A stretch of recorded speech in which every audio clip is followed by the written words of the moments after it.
Revanth cabinet లో అసలు ఏం జరుగుతోంది? తనకు నచ్చని వారిని సాగనంపేందుకు పావులు కదుపుతున్నాడా? తన మాట వినని వారికి, తనను పట్టించుకోని వారికి మెల్లమెల్లగా పొగబెడుతున్నాడా? తాజా పరిణామాలు చూస్తుంటే ఇలాగే అనిపిస్తుంది. ఒకరి గొయ్యి ఒకరు తీసుకుంటూ ఒకరినొకరు అందులోకి నెట్టేసుకుంటున్నారు. దాంట్లో గుంపు మేస్త్రి చేయి కూడా ఉందన్నది మరో టాక్. వ్యక్తిత్వ హననాలు, వ్యక్తిగత దూషణలు, గుర్తింపు కోసం పాటలు, గుర్తించడం లేదని అవస్థలు, మంత్రులే టార్గెట్లు, నచ్చిన వాళ్ళు పొగలు, అస్మదీయులకు అందలం, తస్మదీయులకు పాతాళం, సెక్రటేరియట్ సరసాల భవన్లా మారిపోతోందా? ఇది ఎవరో అంటున్న మాటలు కావు. తెలంగాణ సినిమాటోగ్రఫీ మంత్రి కోమటిరెడ్డి వెంకటరెడ్డి పరోక్ష ఆవేదన. మొన్న నిన్న ఈరోజు సోషల్ మీడియాలో 1-2 ఛానల్స్లో మహిళా అధికారుల మీద ఒక చెప్పలేని భాషలో రాయడం, అది కూడా నల్గొండ జిల్లా అధికారుల మీద అని చెప్పి ఆ జిల్లా మంత్రి మీద రాయడం, దాన్ని తీవ్రంగా ఖండించడమే కాదు, ఒక మహిళా అధికారులని ట్రాన్స్ఫర్ చేసే అధికారం ఎవరికి ఉంటుందంటే ముఖ్యమంత్రి గారు, చీఫ్ సెక్రటరీ గారు, వాళ్ళు తీసుకునే నిర్ణయం. నల్గొండలో నేను వచ్చిన తర్వాత 4 కలెక్టర్లు మారిండ్రు. ఆ కలెక్టర్ల పోస్టింగ్లో కానీ ముఖ్యమంత్రి గారు, మా జిల్లానే కాదు ఏ జిల్లాలో కూడా ముఖ్యమంత్రి గారు ఆ జిల్లా మినిస్టర్లకు ఇన్ఫార్మ్ చేయరు, మాకు చెప్పి ట్రాన్స్ఫర్లు చేయరు. కోమటిరెడ్డి కోపం ఎందుకో గాని గుంపు మేస్త్రికి గట్టిగానే ఇచ్చిపడేశాడు. తన వ్యక్తిగత విషయాల గురించి మీడియాల్లో రాస్తే తన గురించి కూడా మాట్లాడాల్సి వస్తుందంటూ ఇండైరెక్ట్ క్లియర్ గా వార్నింగ్ ఇచ్చాడు. దేవుడు తప్పు చేసిన శిక్షిస్తాడు. మీకేమైనా కావాలంటే మీరేమైనా, మీకు ఇంకా కూడా కోపం తీరలే, వెంకరెడ్డి అనేవాడు ఉండొద్దంటే ఇంత విషయం ఇచ్చి చంపండి మీరు కూడా. అదే సమయంలో తన జీవితం మీద తనకే పెద్ద ఇంట్రెస్ట్ లేదంటూ నిర్వేదం చెందాడు. నాకే పెద్ద జీవితం ఇంట్రెస్ట్ లేదు. ఏదో ఉన్నన్ని రోజులు అభాగ్యులు, అన్యాయాలు, ఇట్లా యాక్సిడెంట్ చనిపోయిన వాళ్ళు, క్యాన్సర్ వచ్చిన వాళ్ళు, పేదోళ్ళ పిల్లలు చదువుకోవాలన్నా చేద్దామని ఉన్నా. పరిపాలన చేయమని అధికారం ఇస్తే పాడు పనులు చేస్తూ అడ్డంగా దొరికిపోతున్నారు కాంగ్రెస్ ముఖ్య నేతలు. అసలే చేసేవి చెండాలపు పనులు, మళ్లీ ఒకరి వేషాలు మరొకరు బయట పెట్టుకుంటున్నారు. ముఖ్యమంత్రి నుంచి మంత్రుల దాకా అందరిది కీచక వ్యవహారమే. ఇది స్వయంగా వాళ్లకు వాళ్లే బయట పెట్టుకుంటున్న సిగ్గులేని వ్యవహారం. నేను సినిమా ఇండస్ట్రీ గురించి పట్టించుకోవడం ఎప్పుడో బంద్ చేస్తాను. పుష్ప తర్వాత నేను కొత్త బెనిఫిట్ షోకు, సినిమా టికెట్లకు పెంచమని నా దగ్గరికి రావద్దు అని వారం 10 రోజుల కింద కూడా ఏదో టీవీలో ఇచ్చిన. మొన్న ఆ మధ్యలో 2 రిలీజ్ కానీ, నిన్నగాక మొన్న ఒక రిలీజ్ కానీ, రేపు రిలీజ్ కాబోయే కాదు, నా దగ్గరికి ఫైల్ రాలేదు. ఆ 2 సినిమాలు కూడా నేను ఎట్టి పరిస్థితి అప్లికేషనే పెట్టుకోవద్దు, నన్ను కలవద్దని చెప్పినా నన్ను ఎవరు కలుస్తలేరు. ముఖ్యమంత్రికి డబ్బా కొట్టే ఒక ఛానల్లో నల్గొండ మంత్రి గారి రాసలీలలపై ఓ స్టోరీ ప్లే అయింది. ఓ మహిళా ఐఏఎస్ కు మంత్రికి లింకు పెట్టి సదరు ఛానల్ స్టోరీ ప్లే చేసింది. ఇది ఫుల్ వైరల్ అయింది. అయితే ఈ వ్యవహారాన్నంతా నడిపింది సీఎం పేషీనేనని రాష్ట్రమంతటా చర్చ జరిగింది. ఇదే వ్యవహారంపై స్పందించిన మంత్రి కోమటిరెడ్డి తీవ్ర వ్యాఖ్యలు చేశారు. ముఖ్యమంత్రి రేవంత్ రెడ్డి కూడా అర్ధరాత్రి పూట ఎవరి ఇంటికో వెళ్లారని మీడియాలో వచ్చిందని గుర్తు చేశారు. అలాగే రేవంత్ ఎవరో ఒక మహిళను బండి మీద ఎక్కించుకుని పోయాడని కూడా వార్తలు వచ్చాయని, సీఎం పేషీలో మహిళ సెటిల్మెంట్ల వ్యవహారం కూడా టీవీల్లో వచ్చిందని కోమటిరెడ్డి చెప్పాడు. నా మీద కాదబ్బా, సీఎం మీద నువ్వు వేసినావు, నువ్వు కాదు. సీఎం గారు పోతున్నట్టు బండి నడుపుతున్నాడు, ఒక ఫోటో వేసి పెట్టిన ఐటమ్ సీఎం వల్ల. ఇప్పుడు సీఎం చూసిన మహిళా ఆఫీసులో సీఎం గారు ఎప్పుడన్నా ఆఫీసులో మీరు చూసినా ఏం ఐటమ్ అది? మొత్తంగా రాసలీలల వ్యవహారంలో కోమటిరెడ్డి వ్యాఖ్యలు ఇప్పుడు రాజకీయంగా దుమారం రేపుతున్నాయి. టార్గెట్ చేసింది కాబట్టే కోమటిరెడ్డి కూడా రేవంత్ బాగోతాలను బయటపెట్టాడని చర్చ జరుగుతున్నది. అటు జనం మాత్రం మొత్తంగా గుంపు మేస్త్రి పాలనలో అన్ని కంపు వ్యవహారాలేనన్నమాట అని మండిపడుతున్నారు. కాంగ్రెస్ పార్టీ తప్పుడు హామీలు నమ్మి అధికారం అప్పగిస్తే సీఎం టు మినిస్టర్స్ అందరూ ఇదేం దిక్కుమాలిన పనులు చేస్తున్నారని జనం ఈసరించుకుంటున్నారు.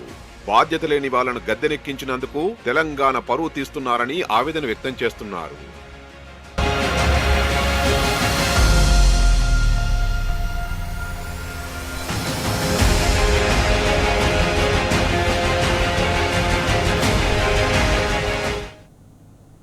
మంత్రులపై రంకులు అంటగట్టే నీచ రాజకీయ సంస్కృతిని తెచ్చిందే రేవంత్. కోమటిరెడ్డి రూపంలో అదే బాణం తిరిగి తన వైపే దూసుకొస్తుంది. ఇతరుల వ్యక్తిగత జీవితాలపై మైక్ పెట్టి నీతులు చెప్పిన వాడే అదే మైక్ ముందు ఇప్పుడు భయపడుతున్నాడు. గతంలో కేటీఆర్ గురించి ఇష్టం వచ్చినట్టు మాట్లాడిన వాళ్ళే ఈ రోజు నీతి, విలువలు, సంస్కారం అంటూ ప్రవచనాలు ఇస్తున్నారు. ఇది సీనియర్లను ఇంటికి పంపించే రేవంత్ పన్నాగమని పొలిటికల్ సర్కిల్స్ లో చర్చ జరుగుతోంది.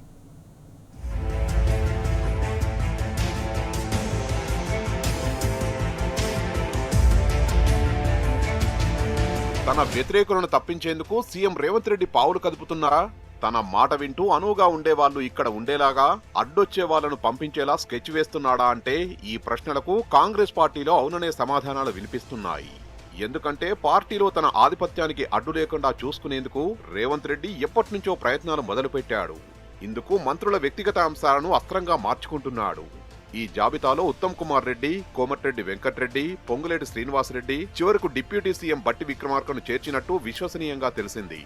అందులో భాగంగానే సీనియర్ నేతలకు చెక్ పెట్టేందుకు రేవంత్ బలమైన వ్యూహాలనే అమలు చేస్తున్నారు.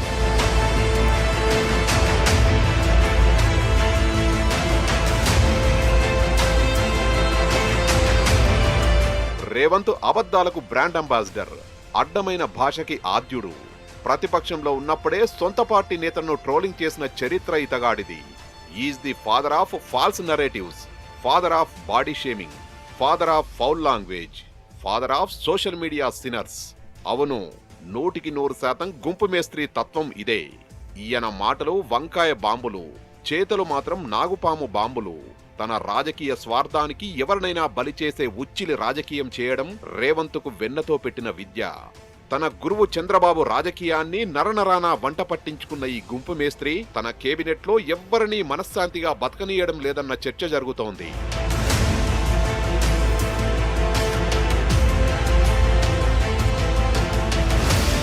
ఆ మాటకొస్తే 2 ఏళ్ల నుంచి బీఆర్ఎస్ పార్టీపై పడి ఏడవడమే కాని చేసిందేంటి? గప్పాలు కొట్టడమే కాని చేసిన అభివృద్ధి ఏంటి?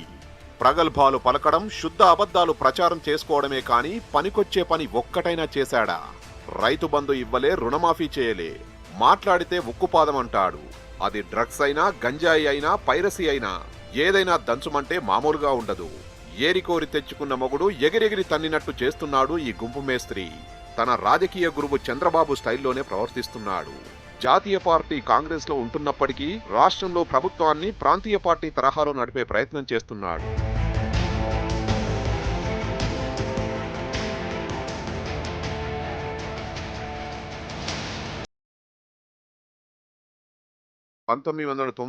తన మామ ఎన్టీఆర్ ను పదవీచ్యుతుని చేసే వరకు తన వర్గ ప్రయోజనాల కోసం, ఆధిపత్యం కోసం పనిచేసిన చంద్రబాబు సీఎం అయ్యాక మొత్తం సీన్ మార్చేశాడు.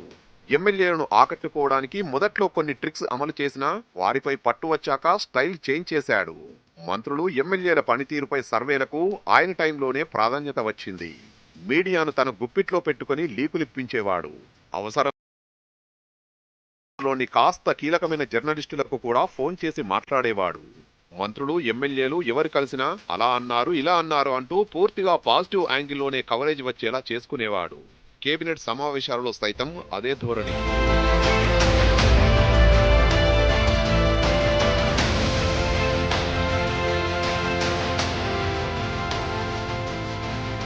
రేవంత్ చూస్తుంటే ఆయన చేస్తున్న రాజకీయాన్ని పరిశీలిస్తే అచ్చం తన గురువుదారిలోనే ఉన్నట్లు కనబడుతుంది. కాంగ్రెస్ హైకమాండ్ బలహీనంగా ఉండడం రేవంత్కు కలిసొచ్చిన పాయింట్. అందుకే ఆయన మంత్రుల, ఎమ్మెల్యేల జాతకాలు తన వద్ద ఉన్నాయంటూ చెప్పి తాజాగా వారి వ్యక్తిగత జీవితాలను బజార్న పెడుతున్నారన్న చర్చ జరుగుతోంది. గతంలో కాంగ్రెస్ ప్రభుత్వాల్లో ఒక్క వైఎస్ రాజశేఖర రెడ్డి టైంలో మినహాయించి మిగిలిన సీఎంలకు అంత స్వేచ్ఛ ఉండేది కాదు. పైగా వర్గపోరు ఉండేది. వైఎస్ కు కూడా వర్గాల తలనొప్పి ఉన్నా అందరినీ కలుపుకొని వెళ్లే ప్రయత్నం చేసేవారు. రేవంత్ కూడా ఇప్పటికైతే వర్గపోరు లేకుండా పాలన సాగిస్తున్నాడు. కానీ అవకాశం వస్తే ఆయనపై అధిష్టానంపై ఫిర్యాదు చేయడానికి పలువురు సిద్ధంగానే ఉంటారు. ఇంతకీ రేవంత్ ఏమి మారారో ఎవరికీ తెలియడం లేదు.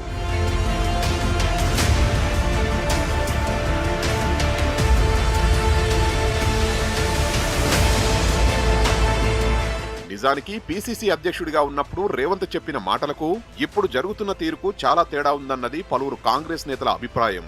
రుణమాఫీ విషయంలో కొంతవరకు సఫలమైన, బస్సుల్లో మహిళలకు ఉచిత ప్రయాణం వంటి కొన్ని వాగ్దానాల్ని నెరవేర్చినప్పటికీ 6 గ్యారంటీలలో కీలకమైన హామీల సంగతి ఏమిటో తెలియని పరిస్థితి. ముఖ్యంగా మహిళలకు 2500 చొప్పున ఇచ్చే స్కీమ్ గురించి ప్రజలు అడిగితే జవాబు ఇవ్వలేని దుస్థితి. రాష్ట్ర ప్రభుత్వ ఆర్థిక పరిస్థితి అంతంత మాత్రమే. హైదరాబాద్ సహా తెలంగాణలోని పలు జిల్లాల్లో ఆశించిన రీతిలో రియల్ ఎస్టేట్ సాగడం లేదు. హైడ్రా కూల్చివేతలు, మూసి హడావుడి వల్ల పార్టీకి నష్టం జరిగింది. కేసీఆర్ పాలనపై కాంగ్రెస్ పార్టీ విమర్శలు చేసినా, ఆరోపణలు గుప్పించినా వాటిపై నిర్దిష్ట కార్యాచరణ అంతంత మాత్రంగానే ఉంది. కాళేశ్వరం ప్రాజెక్టుపై న్యాయ విచారణ కమిషన్ను ఏర్పాటు చేసినా దానివల్ల ఎంత ఫలితం వస్తుందో తెలియదు.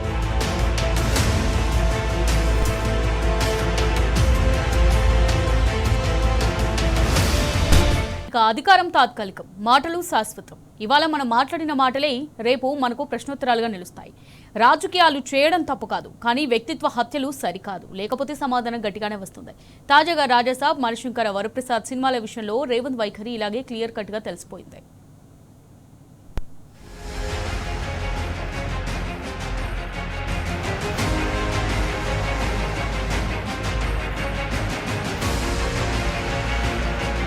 సీఎం రేవంత్ అహంకారానికి తెలుగు సినిమా బలవుతోంది. బాబు అని కాలు మొక్కితేనే సినిమా టికెట్ రేట్ల పెంపు, స్పెషల్ షో అనుమతులు లభిస్తున్నాయి. అనుమతులు వచ్చాక రేవంత్ కి హీరో, నిర్మాత సోషల్ మీడియాలో థ్యాంక్స్ చెప్పాల్సిందే. పిలిచినప్పుడు సినిమా పెద్దలు ఇంటికి రావాల్సిందే. చెప్పినట్లు విని తల ఊపాల్సిందే. తన శాఖ కాకపోయినా సినిమా వ్యవహారాల్లో దూరి మరీ రేవంత్ బ్లాక్మెయిల్ చేస్తున్నాడు. రాజాసాబు అనుమతులకు ప్రభాస్ తనని కలవలేదని అర్ధరాత్రి వరకు జీవో ఆపాడు ఈ రేవంత్. అదే సమయంలో చిరంజీవి సినిమాకి 2 రోజుల ముందే ప్రభుత్వం అనుమతులు ఇచ్చేసింది.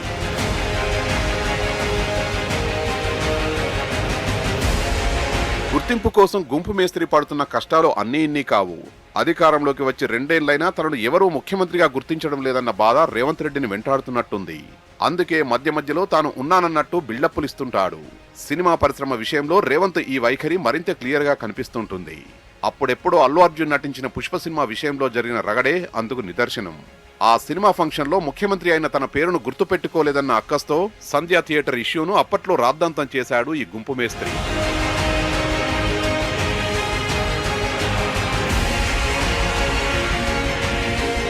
సినిమా పరిశ్రమపై మరోసారి తన అక్కసును వెళ్లగక్కుకున్నాడు. సినిమా పరిశ్రమపై పక్షపాతం చూపించాడు.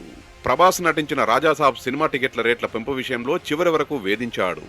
రాజాసాబ్ టికెట్ల రేట్ల పెంపుపై సినిమాటోగ్రఫీ మంత్రి కోమటిరెడ్డి వెంకటరెడ్డి అయితే తీవ్ర విముఖత చూపించాడు. కానీ అదే మెగాస్టార్ చిరంజీవి నటించిన మణిశంకర వరప్రసాద్ సినిమా టికెట్ ధరల పెంపునకు మాత్రం అడిగిన వెంటనే అనుమతి ఇచ్చాడు. అది కూడా సినిమా విడుదలకు 2 రోజుల ముందే permission. Manishankara Varaprasad cinema premiere show ticket ధరను 600గా, వారం రోజుల పాటు సింగిల్ స్క్రీన్లలో 50 రూపాయలుగా, మల్టీప్లెక్స్ థియేటర్లలో 100 రూపాయలు పెంచుకునేలా అనుమతిచ్చాడు రేవంత్.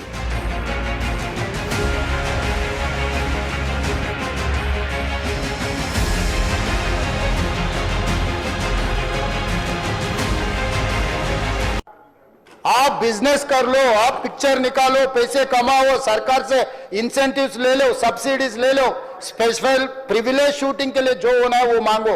मगर किसी का हत्या होने के बाद, किसी का जान चलाने के बचाने के बाद, किसी का जान लेने के बाद आज स्पेशल प्रिविलेज मांगे तो ये सरकार में नहीं मिलने वाले। मैं जब तक मैं कुर्सी में रहता हूं तब तक नहीं देता हूं। फ्यूचर में आएगा नो बेनिफिट सोर्स in the night before releasing the date. कोई बेनिफिट सोर्स नहीं देंगे, कोई नया रेट्स नहीं देंगे. పట్టించుకోవడం బంద్ చేసిన. పుష్ప తర్వాత నేను కొత్త బెనిఫిట్ షోకు, సినిమా టికెట్లకు పెంచమని నా దగ్గరికి రావద్దు అని వారం 10 రోజుల కింద కూడా ఏదో టీవీలో ఇచ్చిన. మొన్న ఆ మధ్యలో 2 రిలీజ్ కానీ, నిన్నగాక మొన్న ఒక రిలీజ్ కానీ, రేపు రిలీజ్ కాబోయే కానీ నా దగ్గరికి ఫైల్ రాలేదు. ఆ 2 సినిమాలు కూడా నేను ఎట్టి పరిస్థితి అప్లికేషనే పెట్టుకోవద్దు, నన్ను కలవద్దని చెప్పినా నన్ను ఎవరు కలుస్తలేరు. జూబ్లీహిల్స్ ఉప ఎన్నిక ప్రచారం సందర్భంగా మళ్లీ మనదే ప్రభుత్వమని కేటీఆర్ తో ప్రభాస్ పెద్దమ్మ చెప్పిన మాటలపై రేవంత్ పగ సాధిస్తున్నాడు. దీంతో ఎందుకొచ్చిన గొడవ అని సంక్రాంతి సినిమాల హీరోలు రేపో మాపో రేవంత్ ని పర్సనల్ గా కలిసి థ్యాంక్స్ చెప్పనున్నట్లు సమాచారం. అటు సీఎం రేవంత్ తో విసిగిపోతున్న సినిమా పెద్దలు తప్పనిసరి పరిస్థితుల్లో కలవాల్సిన దుస్థితి ఏర్పడిందని మండిపడుతున్నారు. సంధ్యా థియేటర్ తొక్కిసలాట నుంచి టికెట్ రేట్ల పెంపు, స్పెషల్ షో అనుమతులపై బ్లాక్ మెయిల్ చేస్తున్నాడని ఇండస్ట్రీ వర్గాల్లో జోరుగా చర్చ జరుగుతోంది.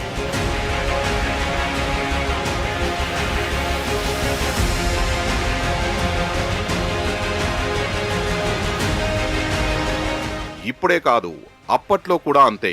అల్లు అర్జున్ విషయాన్ని మరీ తెగేదాకా లాగడం చాలా మంది కాంగ్రెస్ నేతలకు నచ్చలేదు. సినిమా పరిశ్రమను నష్టపరిచేలా గతంలో ఏ ప్రభుత్వం వ్యవహరించలేదు. కానీ ఇప్పుడు రేవంత్ వారిపైకి దూకుడుగా వెళ్లారు. దీని ప్రభావం భవిష్యత్తులో ఎలా ఉంటుందో తెలియదు. భాష విషయంలో కూడా రేవంత్ ప్రతిపక్షంలో ఉన్నప్పుడు మాట్లాడిన తీరులోనే ఉండడం కొంతమందికి రుచించడం లేదు. సాధారణ ప్రజల్లో ప్రభుత్వంపై వ్యతిరేకత ఎదురవుతోందని, దానిని గుర్తించి సరిదిద్దుకోవాల్సిన అవసరం ఉందని అంటున్నారు కాంగ్రెస్ నేతలు.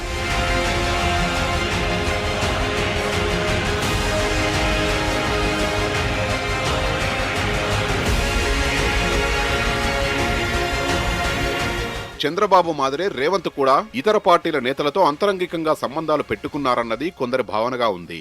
ముఖ్యంగా బీజేపీ ప్రముఖులతో కూడా సత్సంబంధాలు ఏర్పాటు చేసుకున్నారని భావిస్తున్నారు.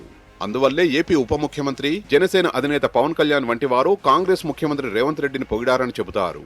ప్రస్తుతం తెలంగాణలో ఎన్డీఏ, ఐఎన్డీఏ ప్రభుత్వం నడుస్తోందని ఒక కాంగ్రెస్ నేత చమత్కరించారు కూడా. అంతేకాదు, కాంగ్రెస్ కు ప్రత్యర్థి అయిన తెలుగుదేశంతో పాత సంబంధాలు అలాగే కొనసాగుతున్నాయని, చంద్రబాబు, రేవంత్లు రాజకీయంగా సహకరించుకుంటున్నారని ఎక్కువ మంది కాంగ్రెస్ నేతలు నమ్ముతున్నారు.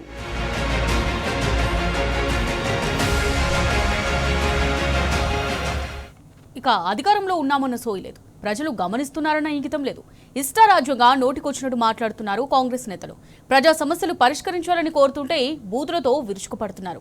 ప్రజలను పట్టించుకోమని కోరుతుంటే సీఎం మొదలు మంత్రుల వరకు ప్రతిపక్షాలను, ప్రజా సంఘాలను, పాత్రికేయులను టార్గెట్ చేస్తున్నారు. ఇందుకేనా ప్రజలు అధికారం కట్టబెట్టింది? ఇదేనా ఇందిరమ్మ రాజ్యం అంటే? స్థాయి మరిచి, సోయి మరిచి కారుకూతలు, ప్రజా పాలనలో పేగులు మెడలేసుకునే మాటలు, మానవ బాంబులంటూ ఉన్మాద ప్రసంగాలు. ఆత్మన్యూనతతోనే రేవంత్ విచక్షణ కోల్పోతున్నాడా? తన పదవి గాలిలో దీపమని భయపడుతున్నాడా? విపక్షాలపై తిట్ల దండకం, సొంత పార్టీ నేతల వ్యక్తిత్వ హననం. కాంగ్రెస్ ప్రభుత్వం వచ్చి 2 ఏళ్లు దాటినా ప్రజలకు మాత్రం ఒక్క మంచి పని కూడా చేయలేదు. అబద్ధపు హామీలతో అధికారంలోకి వచ్చిన కాంగ్రెస్ ప్రజల్ని అరుగోస పెడుతోంది. ఇచ్చిన హామీలను, 6 గ్యారంటీలను అమలు చేయాలని ప్రతిపక్షాలు, ప్రజలు కోరుతుంటే రేవంత్ సర్కారు మాత్రం బుల్డోజ్ రాజకీయాలు చేస్తోంది. అధికారంలో ఉన్నామన్న ఇంగితం లేకుండా సీఎం రేవంత్ వ్యవహరిస్తున్నాడు. ప్రతిపక్షాలు ప్రశ్నిస్తుంటే ఓపికతో సమాధానం చెప్పలేక నోటికి పని చెబుతున్నాడు.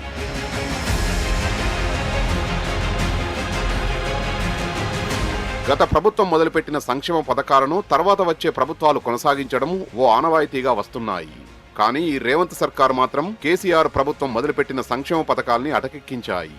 కనీసం కాంగ్రెస్ పార్టీ ఇచ్చిన పథకాలు, గ్యారంటీని కూడా అమలు చేయడం లేదు. వాటిపైన ప్రశ్నిస్తుంటే బూతులతో రెచ్చిపోతున్నాడు.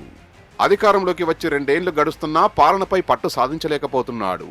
ప్రజలకు ఎలా మెరుగైన పాలన చేయాలో అర్థం కావడం లేదు. ఇటు ప్రభుత్వంలో సీనియర్ మంత్రులు, సీఎం రేవంత్ మధ్య ఆధిపత్య పోరు పెరుగుతోంది.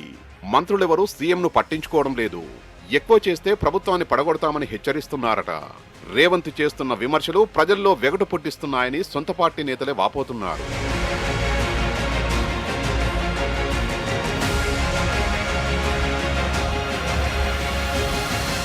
రాష్ట్రంలో బలమైన ప్రతిపక్షం ఉండడంతో కాంగ్రెస్ ప్రభుత్వానికి, సీఎం రేవంత్ రెడ్డికి ఊపిరాడడం లేదు.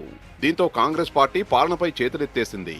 ప్రభుత్వం పడిపోతుందన్న భయంలో ఇష్టానుసారంగా మాట్లాడుతున్నాడు ఈ రేవంత్.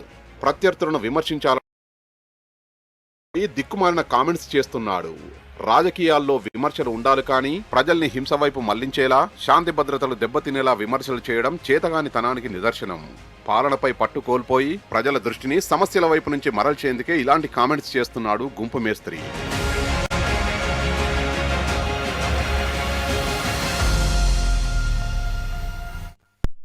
అనుమానం పెనుభూతం. తన నీడను తానే నమ్మని నైజం ఇతరులపై అపనమ్మకాన్ని రాజిస్తుంది.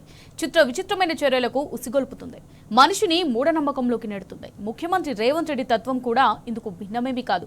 ఎడమ చేతి కూడా తెలియకుండా కుడి చేతితో పనులు చక్కబెట్టారక. అంతవరకు పర్వాలేదు, ఎవరికి అభ్యంతరం ఉండాల్సిన అవసరమూ లేదు. కానీ నిత్య అభద్రత, ఆందోళనలతో కూడిన స్వభావం అభివృద్ధి నిరోధకంగా మారి అనవసర విషయాలపై దృష్టి సారించేలా చేస్తోంది. తోటి మంత్రుల వ్యక్తిత్వ హననాలకు దారితీస్తోంది. ఇది ప్రజాస్వామ్యానికే ప్రమాదం. రేవంత్ వ్యవహారం కాంగ్రెస్ పార్టీకి తీరని నష్టం. ఇది వాళ్ళ స్పెషల్ ఫోకస్. నమస్తే.